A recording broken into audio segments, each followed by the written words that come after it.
All my just front like they tapping. You already know. Popping. Ain't no stopping me now, steady rocking. Watch them hate on me now cause I'm locked in. Watch the hate on me now cause I'm popping. I ain't stopping. And the New York Giants are the Super Bowl champs. What's going on, sports fans, football fans, New York Giants fans? Back up in this bitch for another Sunday night football talk with the Big Blue Crew Sports Network. We got 3 co-hosts tonight.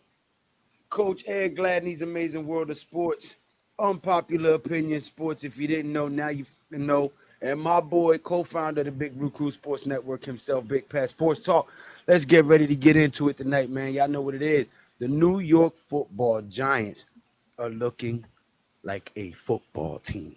And while all the sports media analysts and all the networks out there was trying to paint them as the worst team in the league and not having a chance, and Daniel Jones not being a good quarterback, and Joe Shane and Dable blundering the draft and picking the wrong picks and all of this, all of them guys are starting to look like a bunch of idiots.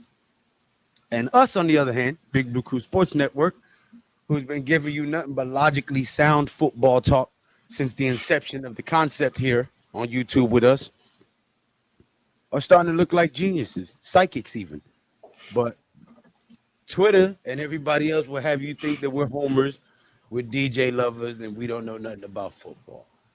But what I wanted to talk to you, fine, established, astute gentlemen, about tonight is the edge rusher position.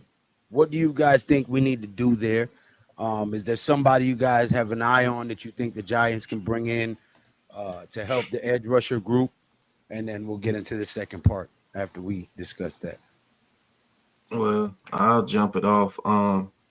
There's what the hell's that? I knew it was coming. Yeah, how's that a pause? He set you up. Right. There is a tweet out there by former Giant, Mr. JPP. He's looking for work. I think he's 35 now, 34, 35. It wouldn't hurt to bring him in on a flyer to see if he still has anything left. What's going on, Nerd Cage? That's one guy that may be a little intriguing. It actually may juice the franchise a little bit if he came back. I think he'll definitely be a crowd favorite for sure. And I do believe that he will be a great asset to have after Ojulari. Although that one dude, NYG Ben Whitley, he's showing that he got some spunk out there, man. That dude was playing fast, and he was, he's a speed rusher, Maybe just like the cornerback position, maybe we just need to let these guys develop. Are they going to make mistakes because they're young? Yeah, but it's not like we're a team that needs to be perfect. We're not the Chiefs. We're not considered Super Bowl contenders every year. And that's what actually builds your team when you let young guys develop. So to be honest with you, if we do bring somebody in, it would probably be somebody like JPP or Yannick Ngakoue, or somebody might get released. But hell, if that Ben Whitley dude keeps progressing the way that he is, and I didn't know Tamon Fox was hurt. He's came back to practice. So I don't know, man. Even with the cornerback position, you got to find out what these dudes are that you drafted, bro. And if they turn out to be as good as you thought they would be when they were drafted, there's your depth. So we always say that we want depth on this team, but in order to get depth, you got to let your young guns go out there and play and see what they can do.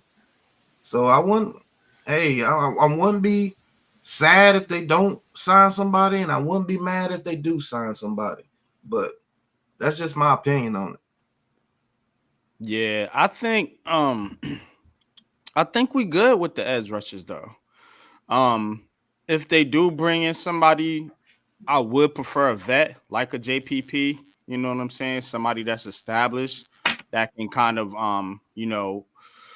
help with Kayvon and well, you got Burns, so I mean it's really I don't really think we need nobody like this kid Whitley or Wheatley.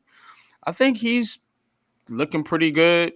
I think Tamon Fox, who you've had on the roster for a couple years, and hey, I know No, Pat don't want to I hear knew, it, but I knew he was gonna fucking say it. Boogie Basham, man, Hey, is look, He showed something. showing some things. I know he did. I know he did. Guys, let's not get carried away. No. It's not getting carried Guys away. are playing against second and He third played string guys. well. No, No, but that's the Hey, point. literally, Lou. I looked at the film. He played. That dude played, bro. Yes. He got into the lineman's chest, shed him off, went and Shut- grabbed somebody. In the run game, he Hand- pushed the dude hand- all the way back into. Yeah, I don't know Yeah, what he was said, did. bro. He, But Boogie He's a was wicked. I gotta give him that. He's a power rusher. Pat Yeah. was talking about his Got a speed. finesse move. He's got a bull Yeah, rush. Pat Yeah, was he talking got about a his bull speed. He's rush out slow, this but world. his power, yeah. here's the other thing, though. Don't forget, he's playing in a new system, and this system That's might be true. more conducive.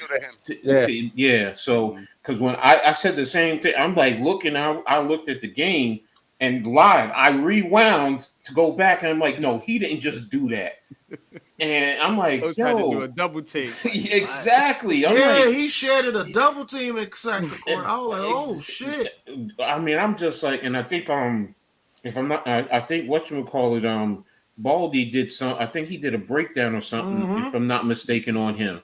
And and I'm sitting, I'm like, yo, did I miss something? And then I said, wait a minute, he's playing in a new system. Before he was under Wink's system, which It's not conducive to edge rushers at all. No. I don't even know how. Any I of don't know how them. Thibodeau got almost 12 And- sacks in that system. To be honest with you. this system it's not just come off the edge, it's a lot of movement. Like I went back and I looked, you got guys who are moving from one gap to the other.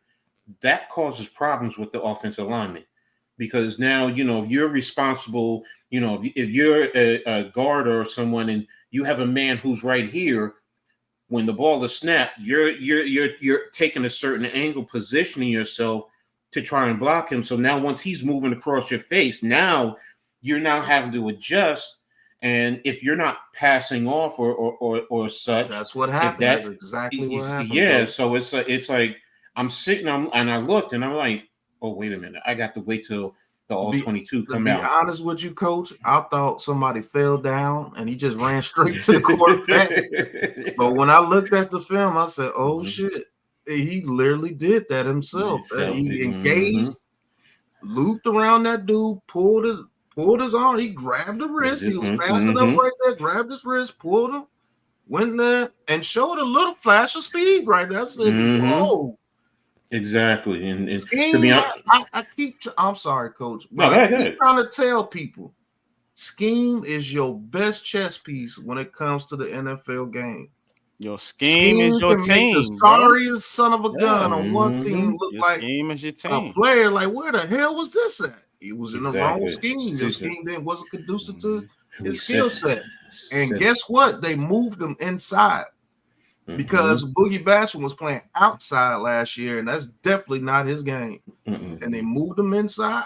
I wouldn't mind Boogie Basham getting some reps inside the decks if he can do that. Exactly. I Same mean, thing with Chapman. I'm looking at Chapman. I knew he was a beast, but I'm looking at him in the system. I'm like, hey, But y'all see what they're creating, right? They're Yeah, creating when just what we had, which is a rotation. See, people wanted to focus on like the top pass rushers, the top guys, but what you really need is a rotation because you keep those guys fresh. You keeping Dex, Tibbs, and Burns and some of these guys fresh. So when the fourth quarter come, when it's eating time, you already know. You let the dogs loose. They ready to you go. let those monsters get in there. But if we could get good play from the first through the third quarter from people like Boogie Basham, Our Super Bowl Chapman. defenses were built like that. We Hey, had guys that came off the bench and made an impact. Yeah. Saying coming off the bench. And So Lou, my bad, but I'll tell you another player that you're gonna like watching film on during this season. If he makes the team, if he doesn't make the team, he won't make it to the practice squad. And that's that Rogers dude, number 91. Casey Rogers. Casey Rogers. That dude played his ass off. I made a video saying he was going to make waves when we picked him up. He's undrafted. Yeah, that dude played his ass off, and he got a motor. He plays with a high motor, yup. He's gonna challenge DJ Davidson and people like that for a roster spot. I don't see DJ Davidson outbeating him if we're looking for somebody with some speed presence next to Dex. Now, if we're looking for just straight power, even though we got the dude that used to play with Buffalo Phillips and Dex and Riley, I don't see Davidson outbeating him to bring that speed presence to the a defensive hockey tackle stick and a position. hockey mask and call him Casey Jones from the old school. Man, I'm telling you, man, that dude played, bro. But go ahead, Lou.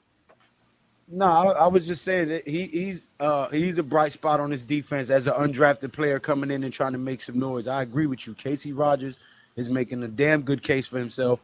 And that's good to see. You know, that's why I wanted to talk about the edge rushers and see what some of my brethren and my fellow colleagues in the Big Blue Crew Sports Network was thinking, because, you know, there's been a lot of talk about Ojulari, you know, taking a step back to Brian Burns, Kevin Thibodeau in his, you know, third year. You know, he needs to develop his finesse and his bull rush, because, you know, a lot of times he gets held up. I don't know if he's too light or he's just not strong enough. You know, so I would like to see a little more sense of urgency out of Kayvon. But yeah, I seen a lot of little bright sparks on this defense, and I think we may be okay. I still would like to see a linebacker and a cornerback. So I'm definitely gonna keep my eyes glued to the second preseason game and see what kind of creases and wrinkles they throw in on offense. I think we good at linebacker We too. just signed a linebacker too today. We cut a corner, a DB. Yeah, Not a linebacker. I think we're good at linebacker too, because that boy Deontay Johnson was playing, boy.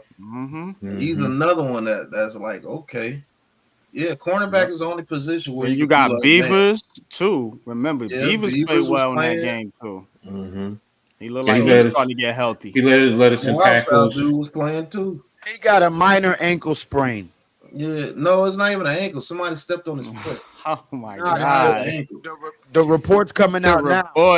The reports Mm-hmm. coming out now that he's got a minor ankle sprain. He got his foot stepped on. It's not even an ankle. They wanted to be an ankle so they can spin a narrative like but if his foot got stepped on and he moved while his foot was stepped on, then it becomes an ankle issue. I mean, yeah, it could be an ankle. But he was rubbing the top of his foot because he got a little contusion on the top of his foot. It ain't nothing major, but if it was major, he wouldn't have been doing no interview after practice. I'll tell you that now. Yeah. She went through everyone with her interviews, man. What's her called, Adams? Coach, that ain't sound right. What do you mean? You said she went through everyone. Nah, yeah, she went through. She interviewed Shane Dable. She had. I'm messing with you, bro. What you call? Yeah, I know. And what am I doing? I'm just going on being me. If anybody gets her on the team, it's gonna be Daniel Jones. Yeah, Jones. Well, I don't know. Wait a minute. There's a picture of her with Dexter. Nah. Dexter just got married. She ain't gonna. All right, yeah, that's right. No, I'm joking. Yeah. I'm joking. But No, it's just I'm not joking. If anybody gets her, it's gonna be Daniel Jones. I promise you that. She said something about the Daniel. She did a skit with Daniel Jones with the beard, out the beard. Yeah, she liked Daniel Jones. You can tell during the interview. Daniel Jones put that pressure on her. It's over. He ain't even got to put no pressure on her. All he got to say is, "I want it," and she gonna do whatever she needs to do. But that's get it. She a tiny thing. That would be a decent couple. Like, she actually fits Daniel. Like, if Daniel ain't got nobody, like, she actually fits him perfectly. She likes that dude. Man, I think Daniel Jones got a side that he ain't showing nobody. That dude probably got about he be going to those damn 6 of them motherfuckers. He be going to them little country and rock concerts. Right. He let it loose a little bit, then he pulls himself back in. North Carolina, little country bunkers. Man, you get a hold of that. You get a hold of little K, it's over with. 6'5", 240. She about 5'1", 110. Man, he gonna kill that girl. Not really. My baby's mother, when I first met her, she was 90. No, seriously, I'm saying this. She was 95 pounds and I was 285 when I first met her. So that's ridiculous. KJ Cloyd is the dude who we picked up. Yeah, KJ Cloyd. One last thing though, it's them little ones. that put the fear of God in you, though. Seriously, seriously, because she definitely did with me. She got my ass straight. I ain't messing with her. I wasn't messing with her. Yeah, so. But we did sign a linebacker, special teams purposes. But anything with Malik Neighbors, no, ain't nothing serious, bro. He definitely would have been doing the interview if it was serious. And everybody on the team would have been on one knee praying. I promise you that. Alex says Barkley had an ankle sprain from being stepped on in 2021 versus the Cowboys, out 3 weeks. Nothing to do with narratives. See you in week 1, Malik. Like I said, if it was serious, the whole team would have been surrounding him on one knee praying. Okay, that dude was literally chilling on the sidelines. And why even y'all people don't understand how energy works, bro? Why even put it out there? Like, come on, you're a fan of this team. Timothy Frith says Will Chapman and Rodgers win starting jobs along decks. Listen, they're playing good, but I wouldn't say all that. Hey, listen, if Chapman starts, don't be afraid of him in the run game. They said that dude's the strongest dude on the team. Like, be effective, bro. Pat, I'm like this, waiting to see our defense in the run game. I'm just waiting because from what I saw schematically, it's gonna be good. Oh my goodness! If you make teams, see, that's the thing. You see those run fits, coach? Yes, on the linebackers. Yeah. Yes. When you make a team one-dimensional, Fujin Fante. Oh, that's Felito. That's my boy from the Bronx. Yo, my G, listen, Hello. y'all not doing nothing, bro. I can't believe you're a Cowboys fan and you from the Bronx. You ought to be ashamed of yourself. You dirty some of them. We're gonna beat their ass. Look, when you make a team one-dimensional, it's easier to defend them, honestly. Even with all your problems or whatever, because number one, you don't have to play the run in certain situations, so their play action is not as effective. So, certain teams, once you take away their especially if they're a good run team, once you take it away, okay. Mm-hmm. And then your pass rushers get to eat. Then they get to eat. And that's what you want. And now you got a rotation of them. So you ain't going to get burnt out in the fourth quarter. Yeah, Alex. Sexy fatties. Sexy fatties. Yes. But the thing that I'm excited about is Bobby O gets to play gap man this year. Because if they're opening up those gaps in the run game, or even when we call a linebacker middle blitz, those gaps being opened by Dex and whoever's near him, that's a straight shot through. And Bobby O has the speed to catch a Jalen Hurts or a Dak Prescott. Maybe not Jaden Daniels, but if he has the right angle on him, he ain't getting away from him. Yeah. But it's going to be crucial, man. If everything sets up the way that it's looking, it's going to be nice to watch the Giants defense this year. Here's the thing. What's up, Logan? Here's the thing. What's good? And just take it from this game. Johnson, when he got that sack, what was he doing? It was a play action away. He took a couple of steps, read, and then he had the right angle to pursue the quarterback. Now imagine if that's Bobby O. Just imagine that. So, and that's what the scheme is doing for you, because everyone now is playing. And number one, they're doing their jobs. They're in their fits. They're reading. They're getting back. I mean, I'm sitting, I'm looking, I'm like, oh my gosh, these guys are just schematically. And look, while it is not Detroit starters, they're still a Super Bowl contending team, and they have players across the board. And for this team, to go toe-to-toe with them, not just in the game, but don't forget the dual practices, it changes the whole. For me, defensively, it changes the whole perspective. Offensively, we got to see the pass a little bit more, but the run game was there, the blocking was there, but this is focused on the defense. I'm like we said, we talked about Boogie Basham, the pressure that we were getting on the quarterbacks. Man, this defense is. I'm really excited to see, and then when you start mixing up the coverages from man. I mean, I was even noticing that they were playing 2-man.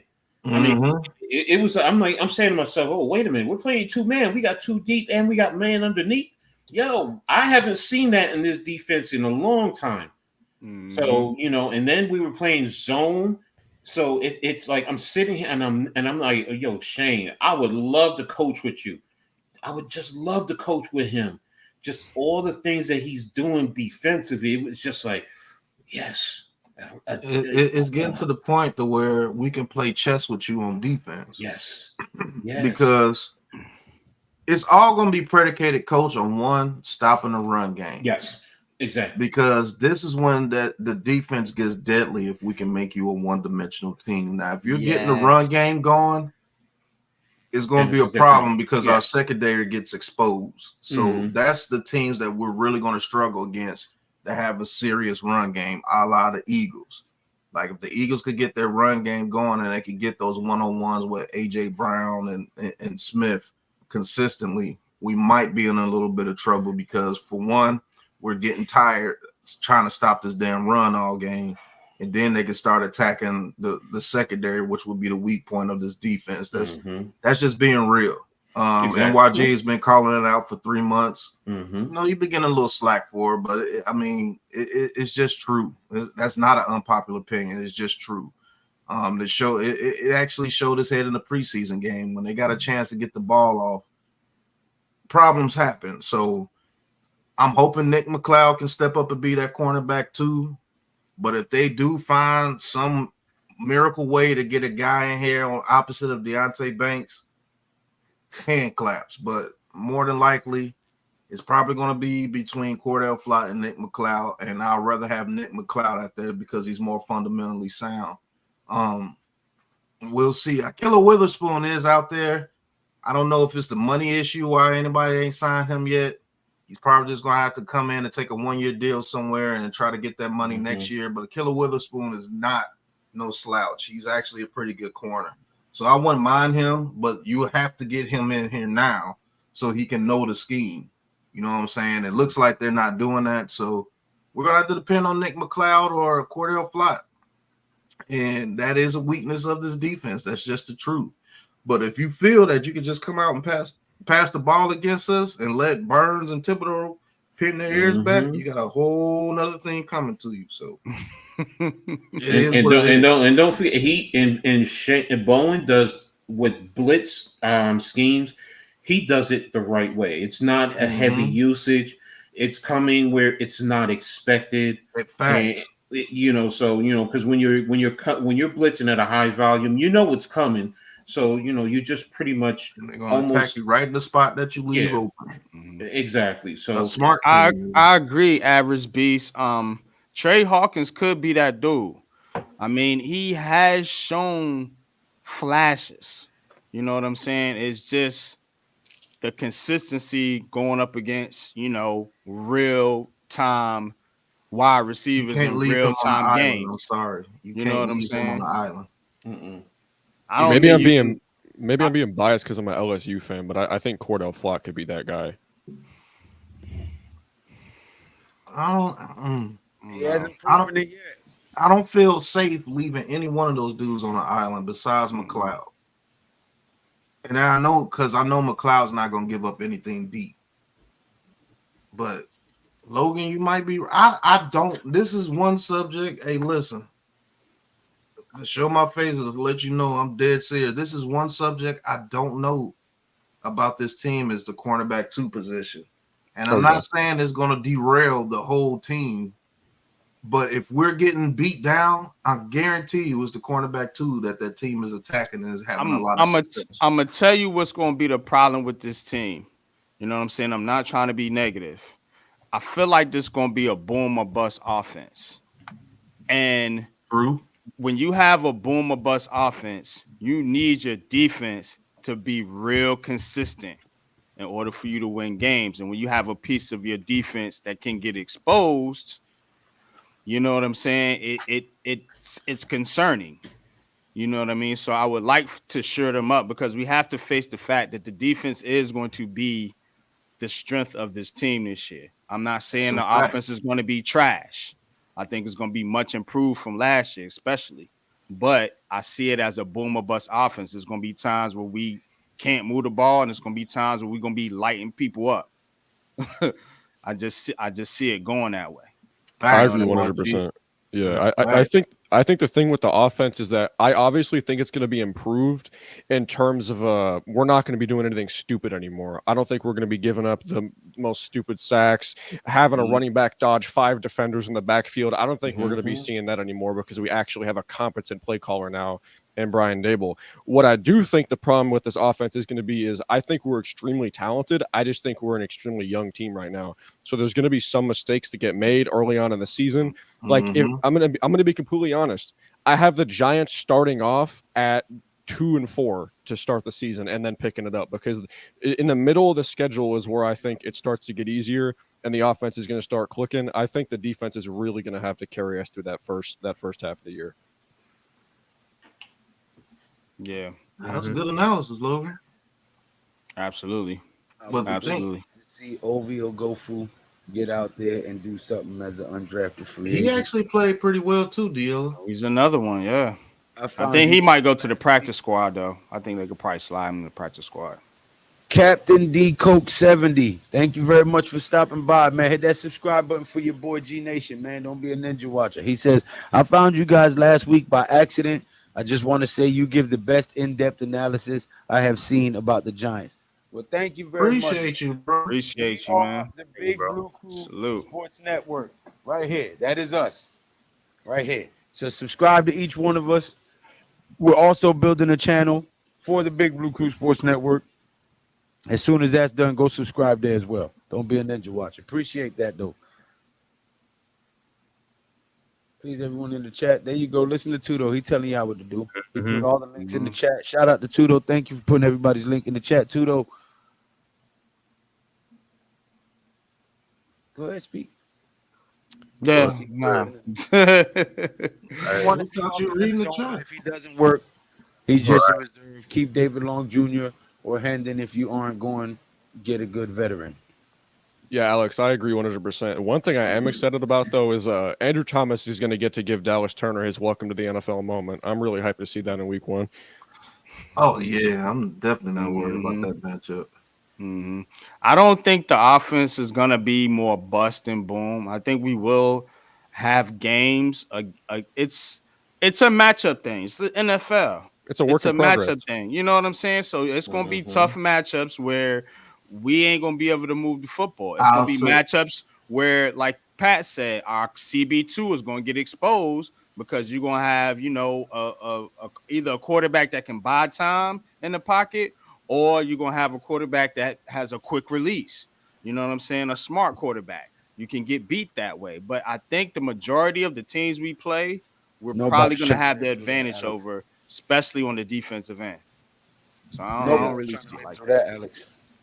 But I will say this. Yeah, that's what I was answering that comment right there. But I will say this with the offense, where NYG, I agree with the boom or bust. I think the only way this offense busts this year is if a team. Get your mind out of the gutter, man. Is if a team is very good at the cornerback position and they can nullify Hyatt. But the book. If they can nullify Hyatt, which I think teams like the Cleveland Browns can do with their corners.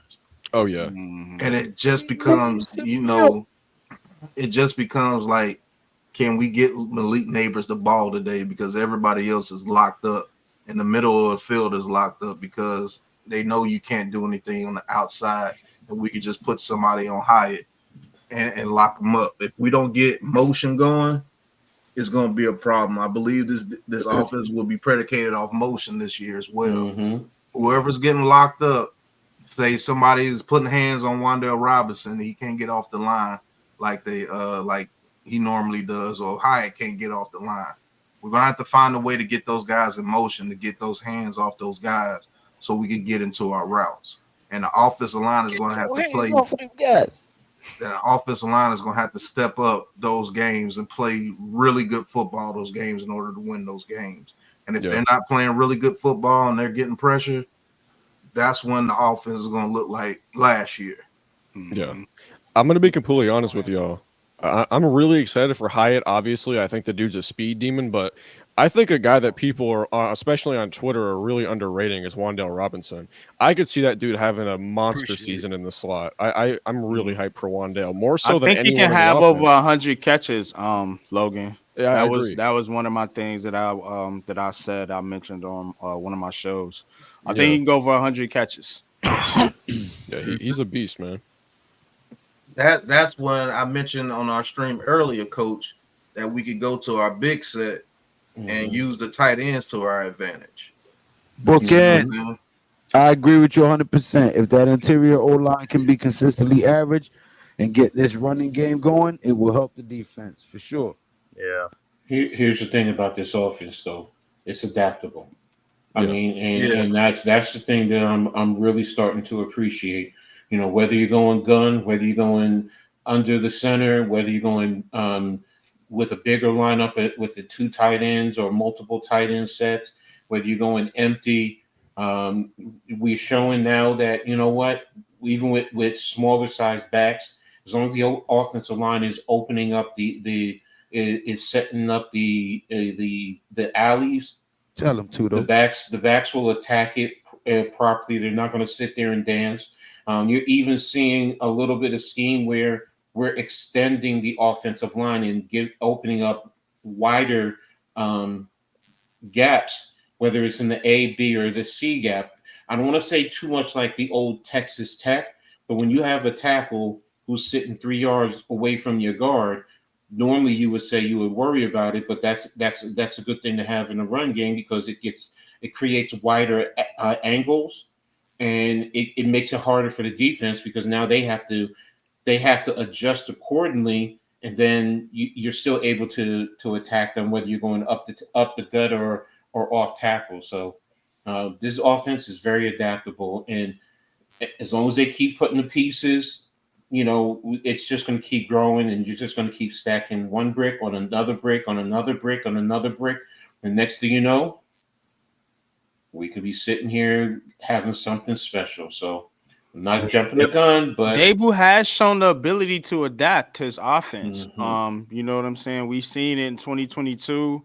You know, we seen it last year. You know, when he supposedly took over the play calling. You know, so I mean, I will give Dable credit for that. I don't think he's gonna come in and try to, you know, force feed this passing game. I think he will mix in the running game, you know, because he has to. I mean, especially in this NFC East. That's what me and Pat always talk about. You ain't going to just come out here and just pass against these goddamn teams like that. You got to run the fucking football.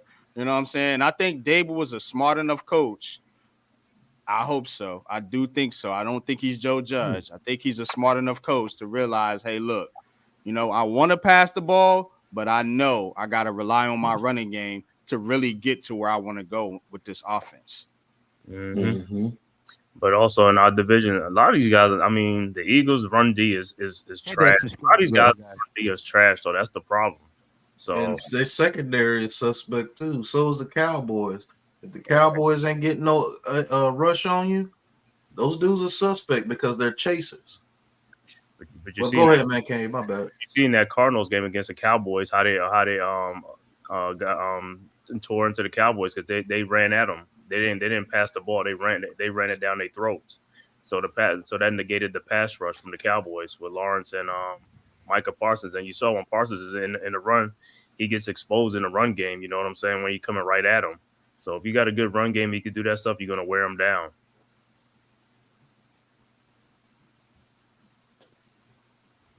Hey, Eugene Brown, that's what I would like to see. That's how we used to ground and pound back in the day and control the time of possession, wear their defense out, and win the game. So if we can do that with the guys that we've drafted, I'm A-OK. Yeah, I think the main thing looking this as for the offensive line would be the main point is that interior offensive line. If that interior offensive line could be like stable and really give Daniel Jones some time to throw the ball and do things, that's where the majority of pressure last year that we lost a lot of games from came from that interior offensive line. That's where the sacks came from. So and that's important because if that quarterback can't step in that pocket to throw the ball, then that's what happened. He was flushed out to go other places and get off his throwing spot. So that's why Runyon signing and also Van Roten, what I'm saying, those are good signs. And if them guys can pass block and stabilize that interior, we're gonna have a great season, bro. Hey, thank you for watching, Danny Slow Processor Dud. He's back again. I appreciate the comment and the view. Play that clip. Hey, share that the Deion. Share that Deion Sanders clip. So I can That's one of the funniest clips I've seen in a minute. That was amazing, bro. Yeah. And I appreciate you and Coach, man, today, man. Y'all ran a U2, Lou, and Man Cave. Y'all ran an awesome stream for me, man. Appreciate y'all, brothers. That was dope. That was great, bro. What do you say? Don't subscribe to the Roach Dave channel. Yeah. Oh, you did share my screen. Okay. Coach Sean Keeler, the Denver Post. Happy summer, my man. You don't like us, man. Why do you do this to yourself? You don't like us. Mark likes me, by the way. Mark said he likes me. No, so but that's you don't. Why do you do this, though? No, sorry. Two-parter if I could. No, I'm serious. Why do you do this? Like, you don't. Like, why do you do No, it? it's not about that. Football question. No. Why do you do this? Like, it would be hard for me to really engage in someone I don't like or something I don't like. I'm just asking why. Like, why? Got it. What did I do? You didn't do anything. It's not about that. This Why? is a football Why? question. I'm asking you why. Yeah, you can answer that. That's Okay, not answer your me. business. What? Yeah. Because you want me to answer you. So Yeah, okay, that's fine. That's fair. Why? Why? Because I have Give me questions. your why. What's your why? What do you want to know? Why do you always on attack? Like, Why? what did we do? Where am I on attack today? Where am I on attack? Yeah, I'm not gonna give you opportunities to be on attack. But I'm asking you why. Like, what does it do for you? Like, what happened? It's not about me. But what happened to get you like this? We gave you enough airtime this evening. It's a good question. No, I'm serious. Because I want to help. No, I'm serious. I want to help. Because it's not normal. We can talk about that. It's not normal. Okay. Can Wow. It ain't normal. He's right. Dable adapted to DeVito and won a few games. What do y'all think we're going to see out the Vikes week 1? Nothing. We're going to stomp that ass. To me, that offense is complete unknown as to how they may attack us. It's all right. It's completely known as to how we're going to shut them down. The Pass game. They gonna try to pass. I do think we're going to beat Minnesota pretty handedly. I have us winning by at least 10 points, but I think that the fact that they're unknown could go to their advantage. Because if it's JJ, that's a complete unknown. They're going to see ghosts, whoever's at quarterback. That's all I want to say. If it's Sam Darnold, we're going to bury him into the pits of hell. I'm prepared for that. But I'm not scared of JJ. This coming season, and we say, forget about it. F all half-ass Giants fans, negative Nancy's, and F all Eagles losers. You heard? The only thing I'm worried about with the Vikings is them getting Jefferson going between the slot and the other side when he's away from Banks. Other than that, I'm not worried about the Vikings. You can make them one-dimensional, just like Coach said. You make them one-dimensional, and you let Burns, Thibodeau, and Dex go after Darnold or whoever they want to put out there at quarterback. I don't see their running game being a threat, and then their defense is definitely suspect, especially with the passing game. I mean, the pass rush. So that plays to the Giants' advantage. A young, developing, well, not young, but a developing offensive line. You don't want a dominant pass rush out the gate.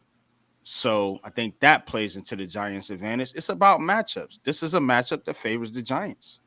And also, we're going to break it down getting closer to the game, but I'm just giving you some hints and clues of how I'm looking at it.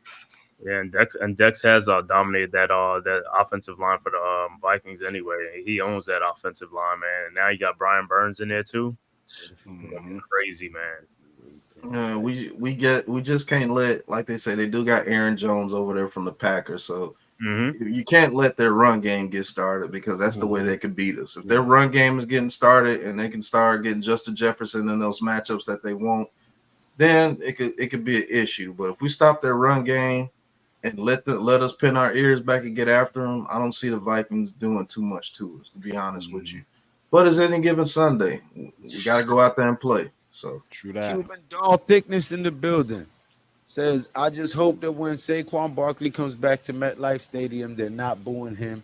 Packers fans did that to Brett Favre. Now, we're not going to boo him. We're just going to hurt him and lay him out. Get him out of there. That's all. You don't need to boo him. Let your actions speak on the field.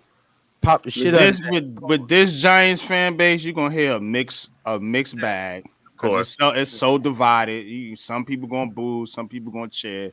It is what it is. You come out there with him, Miss Cuban doll, and everybody be looking at you. They won't even notice him come out there, all right?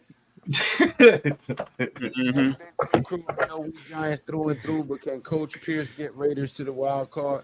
I believe so. Antonio Pierce was a damn good linebacker for us, and he's done a hell of a job coaching over there. Yeah, only thing really gonna hold them back is quarterback play. Yep. Dash.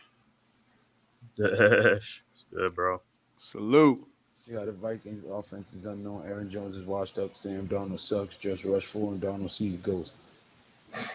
That's the plan. Please shut the F up and get the hell out of here. DJ is the starting QB, whether you like it or not. The Giants all support him as long as he's a Giant. You got Aaron Jones coming out of the backfield. Try Chandler, Vikings. Oh, snap. The chat is caught up. Hey, I think people are looking past the Vikes. Determine that game on the other side. Yeah, I think if you look at the Giants defense the way with Shane Bowen, he probably has it set up like how the Jets defense is, where the Jets pressure with the front four, and they'll got 7 guys that plays in the back because they're looking at the quarterback, So that works out even better for us. More and more opportunities to make plays. That was a girl too, though. It might not be a girl. It might just be a dude. Her picture. You never know. That's horrible. Right. You never can tell. I hate to say that, but you never can tell. That's why I stay my ass at home. You never can tell, bro. Fuck that shit. Yeah. Dangerous game they playing out here these days. Dangerous game. Get your ass murked. Transformers, bro. Oh my god, yeah. Get they spark blown. But that's what they want. They want their spark to be blown. No, I'm talking about permanent blown up out of here. Decepticons out here, bro. Anyway, this is a football stream, not a freak theme. But don't the freaks come out at night? What? What y'all think about JMS though? JMS? Yeah, man. This John Michael Smith situation, man. He been hurt.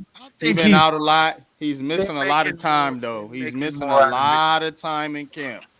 They're making more out of it than it seems to be. Nah, I'm not making nothing out of it. He's missing time in camp. I said they. Oh, but he is missing time though. I mean, he needs to get healthy. That's a coaching decision to make sure that he's ready to go day one. He don't have that luxury to be able to just sit and chill. He needs to be out there getting snaps. Second season. Every year we talking about. Get out of here with that shit. I will say this. I have said this real quick, Pat. I don't think John Michael Smith played that well. I think people overrated his performance last year. Yeah. To be honest with you. I agree with you. He wasn't overwhelmingly good last year, but his ass need to be out there. That's all I'm saying. But I believe that they want him ready for week one because both seasons that the Joe Shane and Dable have been here, they've been hampered by a lot of injuries. And I think they're approaching it this year a little more cautious to make sure that they start off with the best, healthiest group of guys that they possibly can. I think that's more so what it is than what the sports analysts keep trying to post and talk about because they don't have nothing to write about. They can't slay us and bash us no more because we actually look good. Now they're finding other shit to post. You know what I'm saying? I get it, man, but I'm not the sports analyst. This is NYG telling you. Yeah. John Michael Smith needs to be on the field. He's missing snaps. We need this line to have chemistry. We need his line to gel. Continuity, exactly, Cave. He's been missing damn near as much time as Evan Neal this year.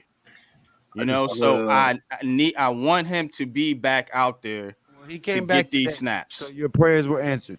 The whole John Michael Smith situation is caution. You don't want him to injure that shoulder more than what it is. So yes, you're going to keep him out for however long he needs before they see him pop the pads or anything. That's like, okay, he's back to his original self. I understand that you want to see him on the field. I understand that you want him getting those reps. But getting those reps while injured doesn't mean anything because he's not able to perform. I don't want him to play hurt. I understand what you're saying. I understand what you're saying. And it is a concern. It is a concern because he does need those reps because he's in his second year. So he doesn't have it all figured out like a Andrew Thomas or somebody that can miss whole camp and come in week 1 and still be Andrew Thomas. I understand that completely. But you do have to monitor the situation. You can't just be like, hey, get out there because you need the reps and you're only a second-year guy. No, you got to let him heal. And it's just an unfortunate situation, man. Yeah. There's no right or wrong thing to say right here. So don't think I'm saying that you're wrong or anybody. It's just and I get what you're saying too. You gotta let these dudes be healthy, bro. Because rushing them back ain't gonna make anything better. You know what I'm saying? Let him get his mental reps in because that's what he really needs. Because physically, everybody says that dude's an ox. The only person that gives him issues when it comes to power is Dex, and shit, Dex does that to fucking everybody. So it's not the athletic ability or the power, it's the mental part of it. And if he's getting those good mental reps, yeah, I understand you not putting him out there right now because he's not physically ready. But I do understand that you're going against people like Carter and that other guy with the Eagles. You're going against I can throw the microwave for you too, though.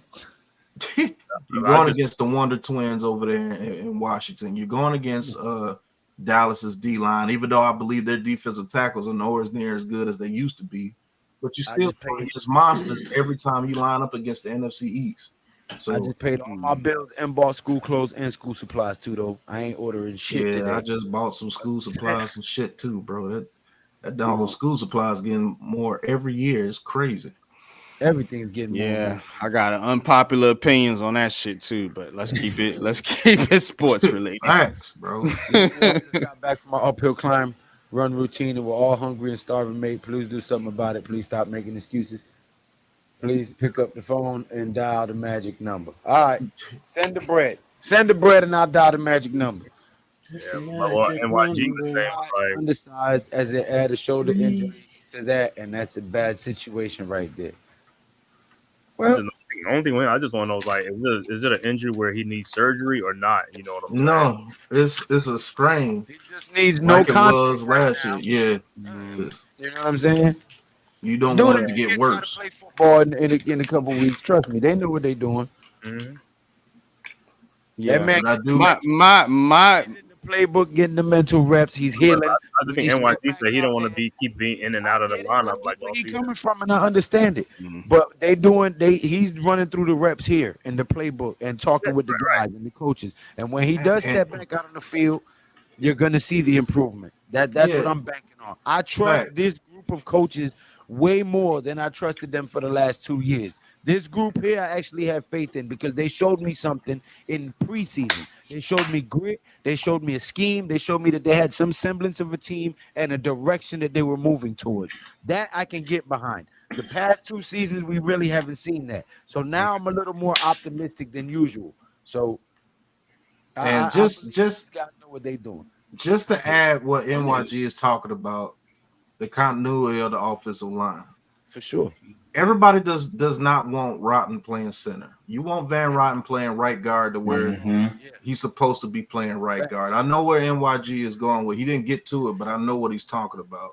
Right. You don't want to keep having the switch outs like we've been having the past 3 years to where everybody's playing out of position. And then when you get to the seasons, like go in there and play the position that we need you to play. Well, I haven't got the continuity with everybody because I've been playing everywhere. So, but to what Lou was saying, I have more faith in Brasillo than Bobby Johnson. So that's why I'm not super worried about it. The only thing that I'm worried about is just JMS getting his ass healthy. That's it. Because I know if he gets his ass healthy, we have a plan in place where we got 2 veterans beside him on his right and 2 veterans beside him on his left. You see what I'm saying? That's way better than freaking Glowinski and Bredesen with Bobby Johnson coaching them. You know what I'm saying? Now we got light-skinned Jermaine, Rotten, Thomas, and Runyon beside him with Brasillo That is coaching. not undersized at all. Right. That's not undersized. Everybody says that undersized thing because that's what was said in the media. That dude is an ox. You know what I'm saying? A freaking Linderbaum is smaller than that, and nobody's calling him undersized. Linderbaum's only like 6'1", 295. That's the regular size for a center. You know what I'm Right. saying? Centers ain't supposed to be all Sean Evan O'Hare Neal was size, two. right? Sean O'Hare was throw the ball. Sean O'Hare was 290 on his best day. So it's not about him being undersized. It's not about him being less skilled. It's just about him mentally being ready to go. And with him having 4 veterans around him, that helped him out. And that was one of my main things, Pat, is the not about his blocking ability. It's just the picking up the stunts, the scheme shit. You know what I'm saying? The continuity with the shout with out the to line. the 67 people watching. Sorry, NYG. Hit that subscribe button. Hit that thumbs up button, man. If you're getting any information, any value out of this content, man, all we ask is that you hit the subscribe button, hit the thumbs up button, maybe share it to your other social media platforms to help us get noticed. That's it. We ain't out here panhandling. We ain't asking for no money. We read every comment, not just super chats. You know what I'm saying? Nobody's doing what we doing on social media, period. Hands down. You know what I'm saying? Big Blue Crew Sports Network. You heard? Hit that subscribe button, man. Don't be a ninja. I'm gonna say something about this undersized bullshit because that's what it is. It's bullshit. I didn't take it that far, Coach. But go ahead. No, I mean you got some tackles who are 310 pounds, and you're talking about a center at 305. Now, if you want to talk about he's shorter, okay. He's not that short. Centers are usually anywhere from 6'2" to 6'5", give or take. You said he was 6'5", right? No, 6'3". He's 6'3". That's tall for a center. I mean, So, yeah, still tall. I've played center, not at the NFL, okay? So I don't want anybody to think I'm talking about NFL, but I played every position on the offensive line, but I played center, and I played with guys who were taller than me, and I'm 6'2". The bottom line is, can he block? Can he make the right reads? That's all I care about. I don't care about how tall he is, how much girth he has. I don't care about all that. Does he pick up the plays? Is he taking the coaching and putting it on the field? And that's all that matters. No one said anything about he's undersized when he was getting drafted. Now all of a sudden, oh, he's undersized. Did you want Tippmann, who's at 6'6" and can't play with any fucking leverage? No. Because here's the truth. Here's the truth, man. If I got a guy like Dexter Lawrence in front of me, I need to be able to play with leverage. I don't care if he's taller than me. That just allows me to get underneath his pads and to control him a little bit better. So all this, he's short, he's undersized. Y'all are showing me that really, well, number one, you don't understand interior line play, whether it's offensive line or defensive line. And number two, I'd like to see all of y'all go out there who are saying this and go up against some of the people that he has to go up against, and then come back and talk to me about undersized. Come back and talk to me about undersized. I guarantee y'all will be bitches after some of those defensive linemen get through with y'all. They'll be wiping their asses with you like your toilet paper. I'm done. Go ahead. But we was just talking about Chapman too. Yeah, undersized defensive tackle. Patterson said it. He said, "Hey, look, him being short is to his favor because he can get low leverage on you. He said he's the only guy I've ever coached that I didn't have to say anything about leverage with him. He said he got that already. Only thing he needs to work on is technique, and he's going to be a monster." But the whole John Michael Schmitz is undersized. The dude is listed at 6'4", 320. So Right. if you want to say that's not right, okay, 6'3", 305. That's a nice size center. Pause. So he's Right. not undersized. Y'all I act don't know like he where my everybody. size. Like, Yeah, you know I don't what know I'm where saying? everybody getting this undersized stuff like he's only 280 pounds or something. And look at Aaron Donald. Just like Diallo, I wasn't talking about you, bro. I know. First of all, I know you know football, John so Randall. it wasn't you. It's just this undersized ideal with offensive linemen. Yeah, I mean, it's not an attack on you, Diallo. it's like look. Offensive linemen can go from anywhere from 6 feet to 6'9". Mm. The bottom line is, can they block? That's all that matters. And if So- 320 is the typo, take 15 pounds off. Because they're not saying Exactly. he's 40 pounds more than what he is, So or look 30 at- pounds more than what he is. What I like to do is I like to look at things in polarity. So take the opposite side of it. We're talking about Evan Neal, a right tackle that's what? Too big 6'7". for his position.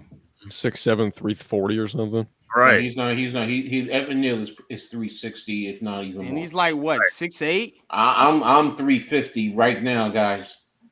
350, and I'm telling you, Evan Neal looks way bigger than me, even with his height. I'll give Evan Neal this. He does look a little trimmed down, but I know he's not 340.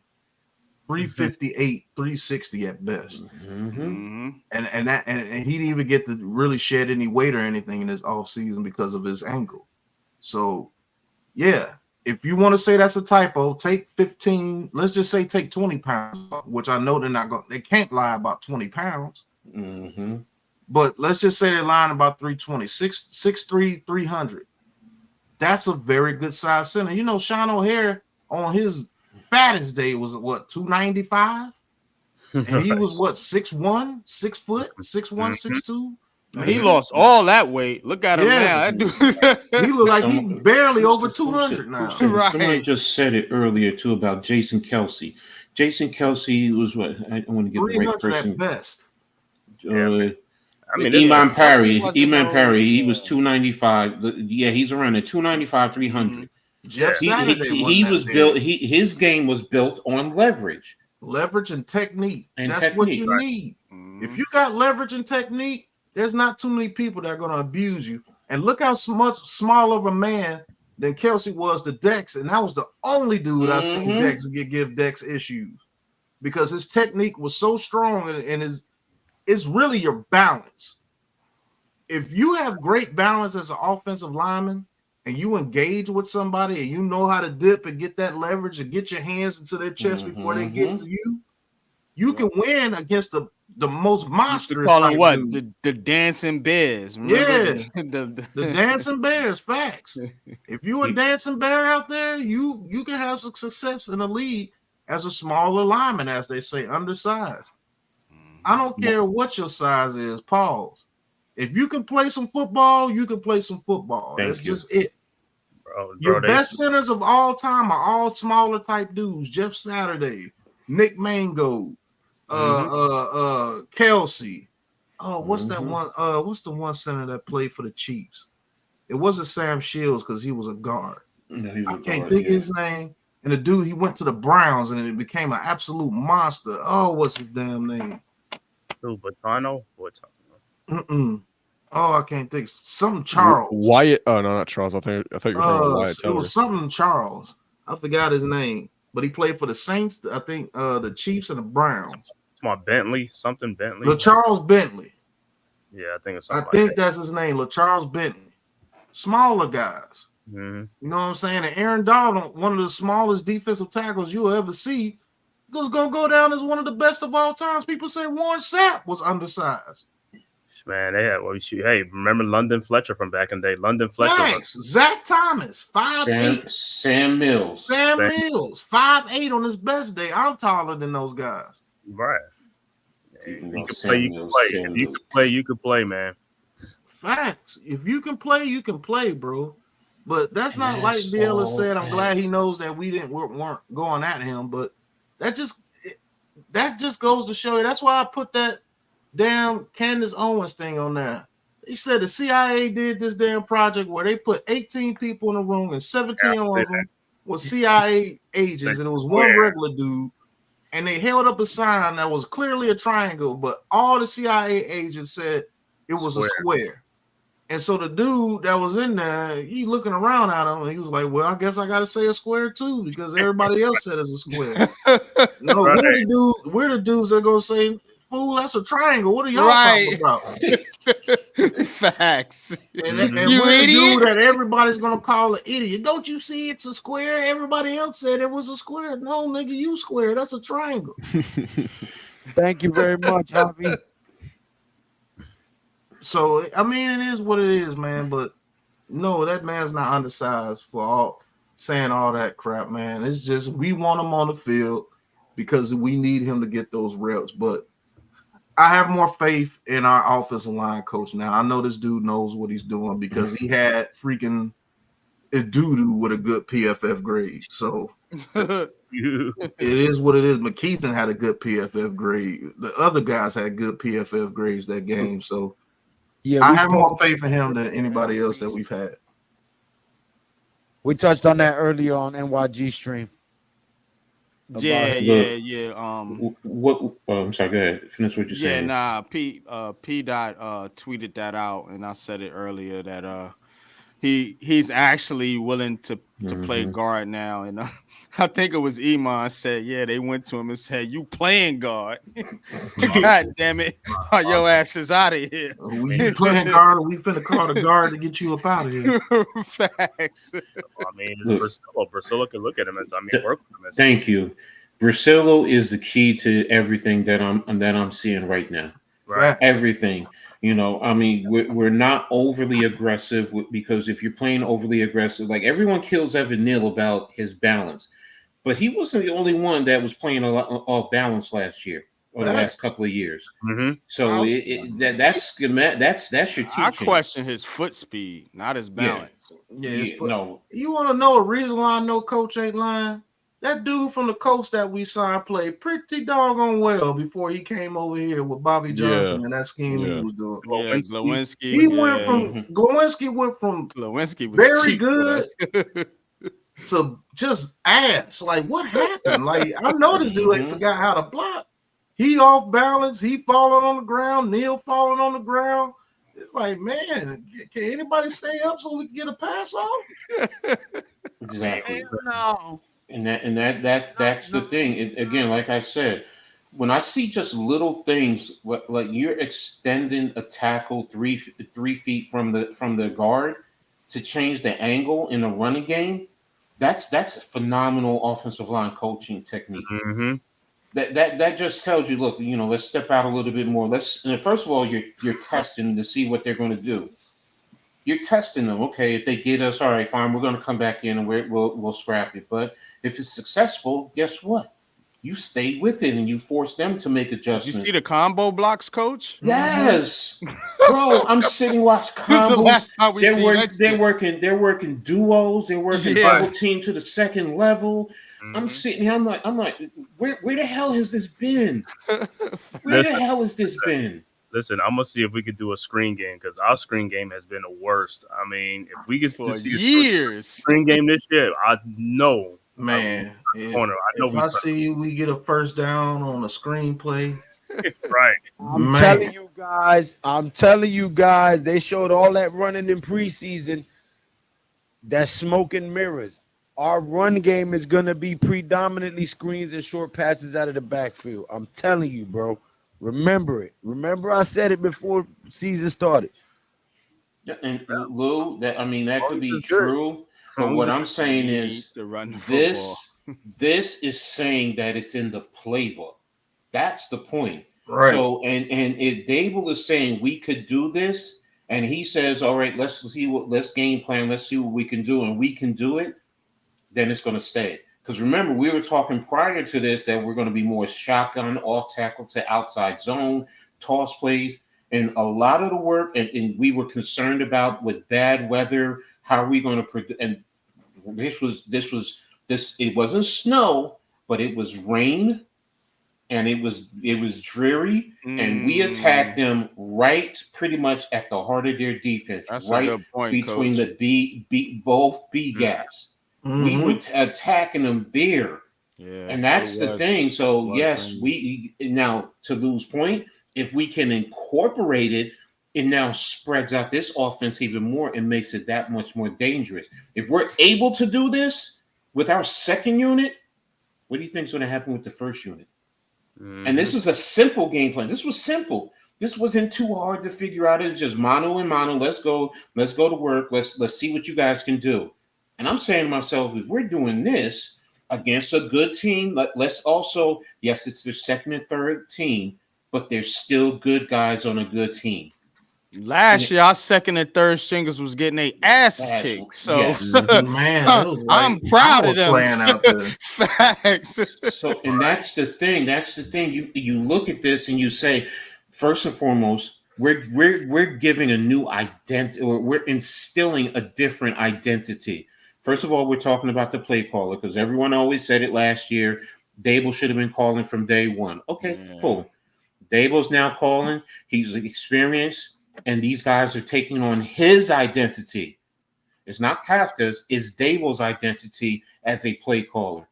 And if this offensive line and our new O-line coach is working with Dable and they're coming up with the schemes, and Dable is saying, okay, yeah, let's put this in, let's go with it.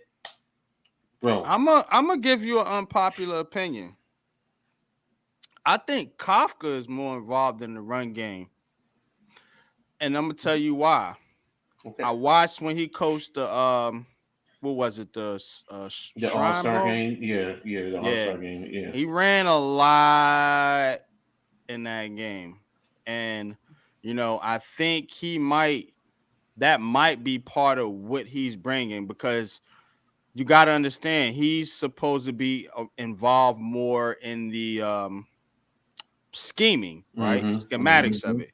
We already know that Brian Dable is, like we say, he's more of a pass-first coach. What they did in Buffalo, that's what they did. Now, Kansas City, we know Andy Reid, he likes to pass too, but he does have a background of being able to know how to run the football and know when to run the football. So I think Kafka and Dable are kind of working to kind of mesh philosophies on that set as far as the run game is concerned. I think the pass game, that's all on. I think that's Dable's baby. You know what I'm saying? But this run game, I think Kafka might be a little more involved in that. And I'm basing this off what I've seen in that All-Star game. But go ahead, Pat. You got it. Just to piggyback off what you're saying, I think the whole fallout between Dable and Kafka was the pass game. That's where they butted heads. Because Joe Shane and Dable are building a certain receiving core. That's why they like Malik Neighbors the best out of those receivers. They would have been fine with Roan, they would have been fine with Harrison, but that's more of a possession type game with those guys. They want explosiveness in the pass game. And Kafka came from the Chiefs where it was a lot of short stuff. And when he was calling the games with a lot of that short stuff, with the problems of the offensive line, you calling that short stuff all the time, they're going to automatically get those because they don't have to worry about anything going deep.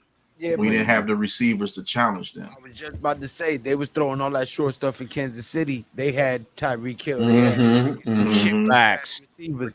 We had Isaiah Hodgins and freaking you can't. And it wasn't, and when you look at the Bills, a lot of their passes are on explosive plays to Diggs, to Gabe Davis, and Jay is a deep ball passer. That's what he's best at. So the short game is not his strength. That's why they went out and revamped the whole offensive line. They said, okay, we tried, but it's time to get some veterans in here. As you see, each guy on that offensive line has played multiple years in the league and been good. And John Michael Schmitz, which is at the center position, which a center can come out and be very good from the very beginning. I've seen it happen too many times. They want to get DJ time and they want to threaten you down the field. That's why they drafted Jalen Hyatt. That's why they have Wan'Dale Robinson, who can get down the field, even though he's the short game guy. That's why they drafted Malik. I'm gonna tell you what they're building. They're building the old Giants offense. They're building that fucking that explosive play. We're gonna run the football, hit you with the play action. What we just talked about, which I talked about earlier. That's DJ's strength. Hit you with the play action, take deep shots down the field. Pause. That's what the fuck Eli Manning did. That's what he was best at. That's exactly the fucking offense we ran when we won Super Bowls. And what did our defense look like? The same shit they building right now. Get after the quarterback. Waves of pass rushes, deep defensive line. I'm telling you, that's where they butted heads. Mm-hmm. That's where they butted heads because that Chiefs passing system, it's not going to work for us because we don't have really the tight end to run that system because Kelsey is so good at getting open in the middle of the field, and the Chiefs' offensive lines have always been very good. They haven't been super dominant, but they've always been very good, and Mahomes is a good quarterback buying time if you give him a pocket in the middle of the field. That's why their middle of the field, the guards and the center are all pros. And the right tackle and left tackle, they can get beat sometimes, but Mahomes can step up in the pocket, move right, and then you got Bloom. you got Kelsey maneuver in the middle of the field. He knows how to get open. So that's why the inside of this offensive line is so key. Because if we can get DJ the time to get time for the people to get downfield, think about it. Slayton, Hyatt, Neighbors, all those guys are deep threats from the get-go. You have no choice but to guard the deep ball with them. And if they can maneuver in the middle, and DJ can maneuver in the pocket to allow those guys to come off their routes, you're already running deep, trying to stop them from going deep. And if he could get you on those comeback routes and he has a pocket to throw from, that's frustrating for a team if you got it clicking like that. What's easier to run? An offense where you got to get 10 first downs and drive all the way down the field time after time again. I mean, you have to have this is when you're talking about elite quarterbacks that can complete pass after pass after pass after pass and just take you down the field all game long. Not a lot of quarterbacks can do that. All those type guys. You know what most quarterbacks can do? Throw an 80-yard bomb and get you in the red zone 2 or 3 times a game. So you're going to put up about 35 points. So you're talking about long drives, sustain long drives. Yeah, you don't need to sustain long drives, bro. This is the problem with the Giants. The Giants have been trying to do this shit for years. Play this dink and duck offense, and the shit started with that fucking dude Ben McAdoo. It started with that bastard. Soon when he came in there and he changed Eli Manning because they wanted Eli Manning to be more efficient. It just kept on going. It went from him to Shermer to fucking Jason Garrett. Now Shermer actually switched it up a little bit. Shermer let DJ he throw wasn't as deep. bad, but he didn't give him enough time. Yeah, you know what I'm saying? It got to freaking Garrett where it was just horrible. But even Sherman's offense was based more on the West Coast. Let's keep it a buck. Now, more of a flood scheme. It's more of a flood scheme. But I'm just saying, though, to me, it's look at Jalen Hurts. Jalen Hurts is not killing you with dinks and ducks down the field. None of these quarterbacks are doing that shit, yo. None of these quarterbacks are doing that shit. They got receivers that can make big plays to take the fucking pressure off the quarterback so you don't have to complete 10 passes every fucking drive. You know how hard that is to do, bro? I'm gonna tell you that one game, that 49ers game last year, man, when they knew DJ wasn't throwing the ball downfield, they just like smothered it in the middle. It makes the defense so fucking easy. Right. Pat said this shit I remember one of the first times I watched film with Pat and Coach. The fucking cornerbacks are not getting out of their back pedal. That's all we kept saying. All we kept saying. They're not getting out of their back pedal. Man, do you know how hard that is? Complete passes when the cornerback is not out of his back pedal. That's crazy. Watching you the whole time, waiting for you to throw anything stupid. it's a miracle that Daniel Jones didn't throw more interceptions than he did during that time period, bro.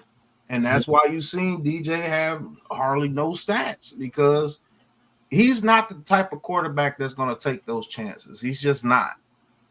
And hopefully he could get out of that with Malik They coached Nabers. that shit out of him. Yeah, he's going to have to get out of that with people like Hyatt and Neighbors. You're going to have to give them their shot. That's something that DJ is going to have to get out his mind. I don't have to play perfect.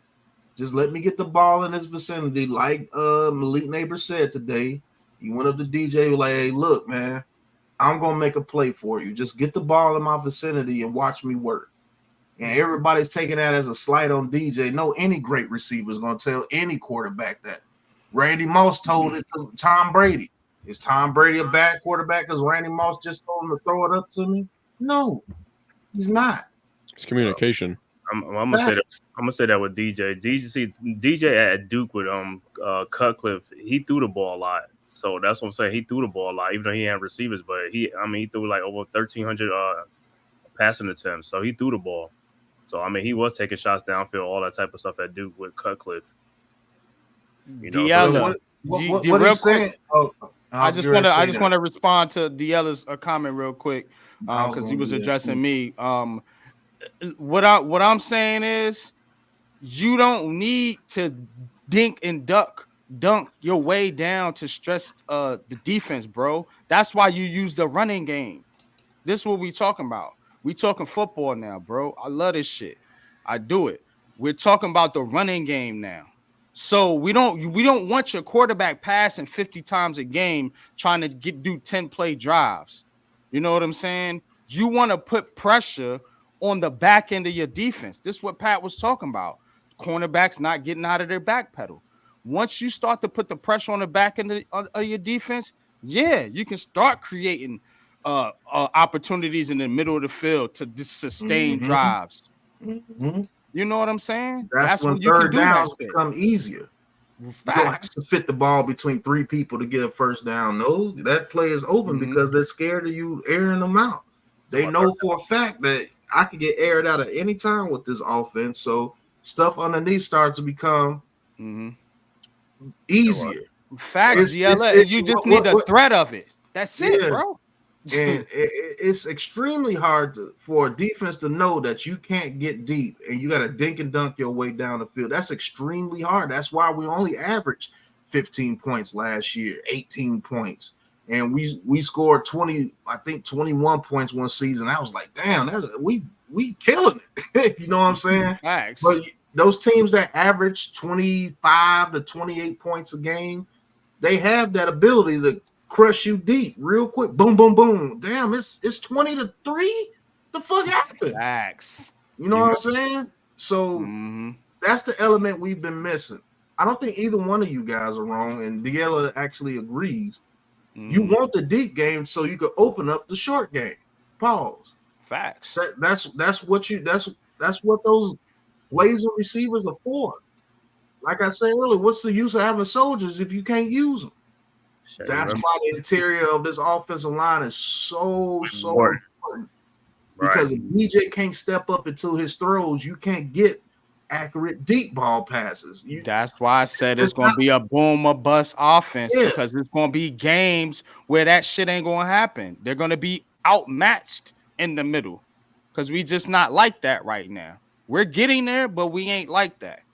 You know what I'm saying? So it's going to be games where you're going to see the boom or bust type offense because guess what? They're going to be able to take the deep pass away and they're going to squat, pause on our run game. And it's going to be hard to move the football. And let me answer this real quick because Aquarius always comes up here and tries to disagree with somebody. I disagree with that. Under Ben, Eli had his best season 2016, 35 touchdowns, 12 ints. We're talking about when he became the head coach.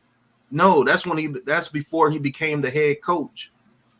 That 35 TDs, 12 ints, I don't think he was the head coach. He only had that shit, but he only had that shit because he had Odell Beckham Jr.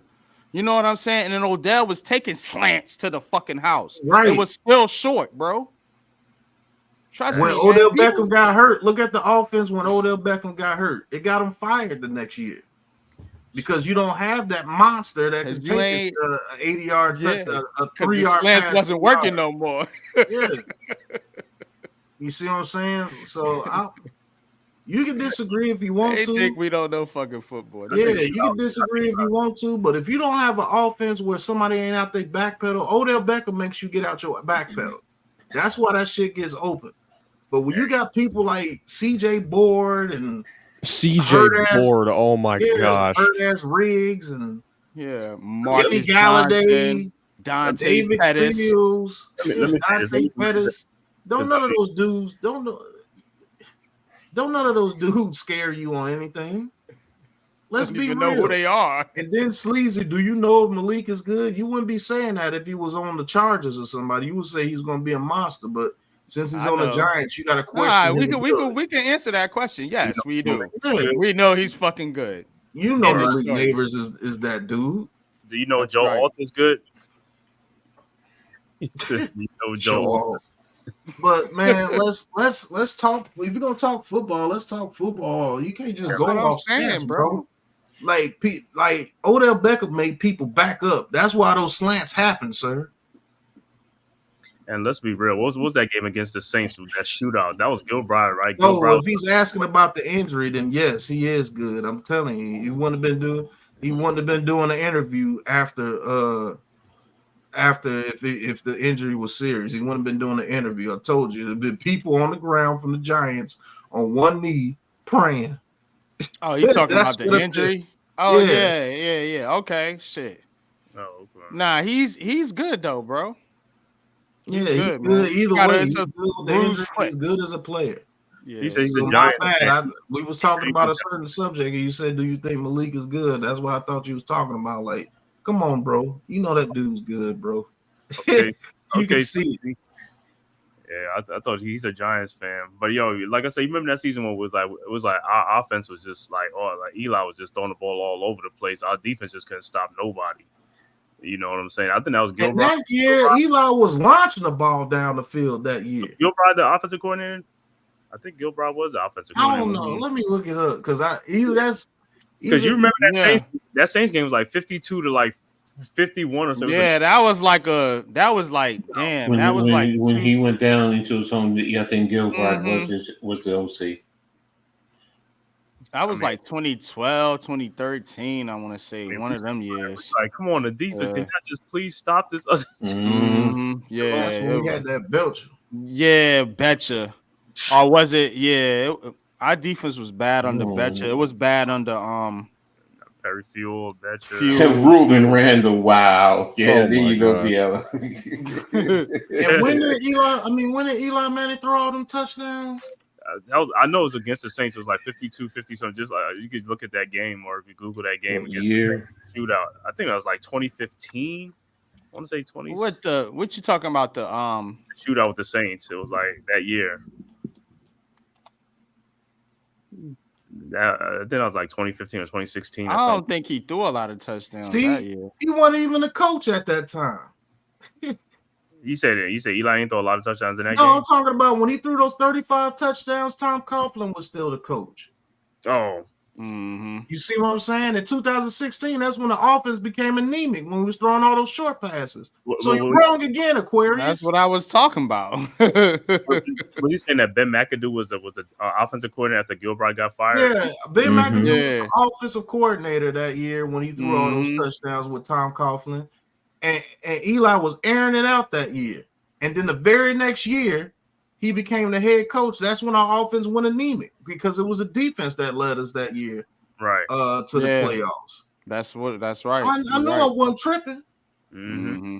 Yeah, it was Tom Coughlin. They were still airing the ball out, play action, and then that next year they went to that short crap, and the only one that balled out was Odell Beckham because he was the only one that could strike fear in you, like a slant to the house. Take it to the house. Yep. Petruzzi, what's going on? But man, you wrong again. What's good, he wasn't Moses? the head coach in 2015. Jacob? It was Coughlin. Mm-hmm. And then after that year, that's when he got fired, and Eli was crying. And he had a right to cry because he knew what Ben McAdoo was finna do. Dude, And all that short crap on offense was trash after that. McAdoo. Right. So yeah, I know I want Some Mosley. Yeah, because he came from that Packers. He came from the Packers. Yeah. And they were worried Packers about had him. 4 receivers you had to worry about. Did you go to the game, Mosley, yesterday? Mm-mm. That was a tough one for the Vikings. We talking about minor league semi-pro guys. Don't worry. Don't pay us no money. Okay. Look at this. Eli, man. You're wrong. You lose. You get nothing, sir. Good day. Mosley was good, bro. Jacob. Let me look at his stats. This boy keep waking up. Yeah, this is his stats of the freaking Ben McAdoo. I got you, Mosley. He went from 2 years before those last 2 years of Coughlin. He threw 30 touchdowns and 35. When McAdoo came, 26 and 19. Ew. Wackadoo. I got you, Mosley. I got you. Stats on you. We don't even do stats over here. I get you. Yeah, I guarantee what you call will wish I was the coach right now. Hey, Man Cave. What up? You gonna have to start going live, man. I am. Okay. Well, what days? So I'm going live. I'm going live on What days? Wednesday. I'm going live on Wednesday. I usually do like Wednesday and like Saturday. Get a chance. Wednesday, if I probably like 7 o'clock or 8 o'clock sometime. Yeah, I still be at work. Oh, y'all catch the replays. Mm-hmm. Yeah, you was I think you was live the other day, but Coach was live too at the same time. Y'all gotta coordinate that. You know what I mean? Because I think I went at 6. Did you went at 7? Yeah, that was when I did the first episode of doing it for the R. Doing it, yeah. Oh, okay. Oh, NYG, I got to send you something because I changed the whatchamacallit. You changed the intro? Well, the video, not the music. Oh, okay. Yeah, that's what I said, Dash. The 2 years after Coughlin got fired, because 2016 was his first year, Eli threw 26 touchdowns and 16 picks, and 19 touchdowns and 13 picks the second year. And look, he didn't reach 4,000 yards neither one of those years. Well, 2016 he did because Odell was going nuts. But after that, he threw 3,400 yards and 19 touchdowns. His stats went down. And then in his first year under Pat Shermer, he threw 4,300 yards and 21 touchdowns. Right, average beast. Oh, man. Man, these dudes, they just throw out stats and hope it sticks. Guys, hit that subscribe button and that thumbs up button, you heard? Oh, man. He threw 35 touchdowns and 35 touchdowns and 16 interceptions with Ben McAdoo. Not when he became the head coach, sir. When he had the whole shebang as being the guy that caused the stuff, his stats went tremendously down. I remember our offense got trashed when he became the coach. Yeah. It was Odell Beckham or bust. Nothing. Right. Straight up, man. Forcing him the ball. You know what I mean? And that's what they wanted to do with Saquon Barkley. Let's run it back with Saquon so we can have this Saquon or bust offense. Like, and then we're just gonna blame Daniel Jones. Right. We're just gonna blame Daniel Jones when the offense looks anemic again because it's so predictable. And people saying Daniel Jones throwing hospital balls, you crazy as hell. Because when DBs ain't getting out their back pedal, and you got a quarterback that ain't conscious of his receiver getting killed, oh, Daniel Jones should have thrown so many hospital balls the past 2 years before Dabo started calling plays. I mean, okay. Man, DJ actually don't have the stats like that because he is protecting his receivers. Man, that dude gonna get killed if I throw that ball. I never even noticed that. That's crazy. The DBs ain't even getting out of their back pedal. That's wild. Man, Yeah. and if you don't believe me and Coach got the film to prove it. Go pull my file. Man, real shit. When I was sitting That's there watching crazy. film with Coach was laughing his ass off. Not Like, man, getting these out dudes they ain't even getting out their fucking back pedal. back pedal. And you sitting there trying to throw a flood concept to a DB that's not getting out his back pedal. He's able to guard two people. Now I this can was guard the dude in before the flat. Hyatt got on the field, I believe. Yeah. But I this can was guard when the dude in the was flat. Slayton and the other Dak Kenny crew. Galladay. Yeah, them cats. The dude that's guarding Kenny Galladay, not getting out his back, but he's able to guard two people, sometimes three. Right. Yeah, but I'm about ready to be out. Yo, really. I put something in the private chat for y'all, so y'all can look at that whenever. Uh-oh. It's not. No, it's serious. You're gonna be like, yo, me too. I tell you what, it's been tough to remember some of these teams over the past 12 years. Been a ton of football you want to forget. That's a fact. Don't forget. Only 245 grand bought all that. That's what I'm saying, Pat. I'm telling you, bro. That's Yo, why I be- I as much as I love Jersey, I'm ready. America robbing y'all, bro. I went to Mexico, bro, and it was a $150,000 house, bro. A house like Like that This is is that. this is Like like a that. $10 million house over here. You can get houses like yes. that in other countries, bro. Yep. I mean, that house is decked out for 245. Thank you. Yeah. Nigga, I'm a celebrity with that house. Good Lord. We'll take the girl that's presenting it. You got houses like I that. didn't want to go there. Bruh. You know I'm being Did nice. she come with it? Across the border. Man, 245,000 got me all this. Man. Guys, I'm gonna wrap it up here. I gotta work in the morning. I gotta take my son to school for the first day. First day of school is tomorrow. So I gotta get up extra early. And before we end that Aquarius, yes, his best offensive coordinator was Kevin Gilbride, and it's not even close. You better go check your facts, sir. True. And then Gilbert got ran out of Where town. can find you at where they can subscribe? You can find me right here on the Big Blue Crew Sports Network, and you subscribe to Big Pat Sports Talk, and we on live every damn day. What he said. Right. Yeah, basically. Like Prime said, we ain't hard to find. Thanks. Well, I guess nothing else needs to be said after that, right? Y'all know what it is. You know where to find us. We ain't hard to find. Until next time, man. Ain't no chatting, no liking, just action. All my just front like they tapped in. You already know. Poppin'. Ain't no stopping me now, steady rockin'. Watch them hate on me now, cause I'm locked in. Watch the hate on me now, cause I'm poppin'. I ain't stopping.